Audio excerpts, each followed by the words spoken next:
Hey guys, JJ here with some new and interesting leaks in regards to Resident Evil 8. So with that being said, let's get right into it.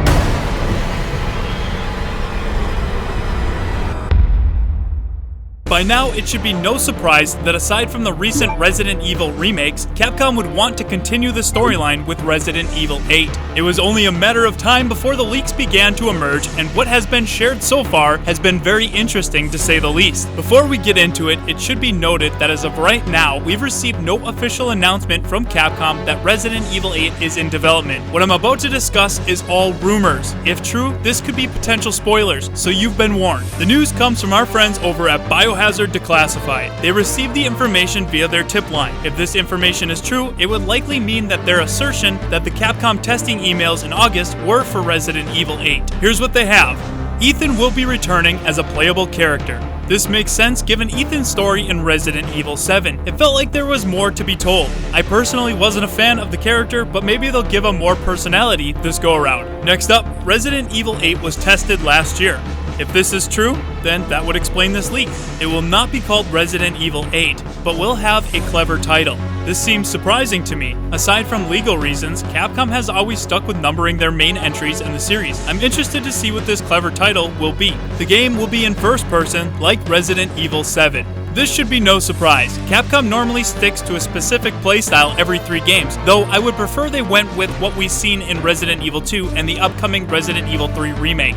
Gameplay starts in a village leading up to a castle. The environments will be rural, snowy, and mountainous, possibly Europe. This definitely piques my interest. Resident Evil 4 had both a village and a castle, so I'd love to see something similar in the RE engine. Regular zombies will be appearing instead of the molded from Resident Evil 7. Zombies are back! Personally, I didn't mind the molded, but I felt they lacked in variety. Having zombies return makes me wonder what type of virus we'll see. Maybe the T-virus will return. There is a persistent, shadowy female enemy that will follow you, but will dissipate if shot. The disappearing enemies seems very out of place for Resident Evil, but maybe Capcom is taking an approach similar to Resident Evil 3.5. In Resident Evil 3.5, there was a chemical that caused hallucinations. That would be really interesting. There will also be wolf-like creatures that will attack the player in certain areas. So does that mean we're getting werewolves? I wonder if they'll have an attack style similar to the hunters. And last but not least, Chris Redfield will be returning in some capacity. I really hope they expand on his story this go around and explain his true reasoning for working with Blue Umbrella. Also, giving his character closure would be nice. Well, there you have it. All the new leaks for Resident Evil 8. Having a village, castle, and disappearing character really gives me Resident Evil 3.5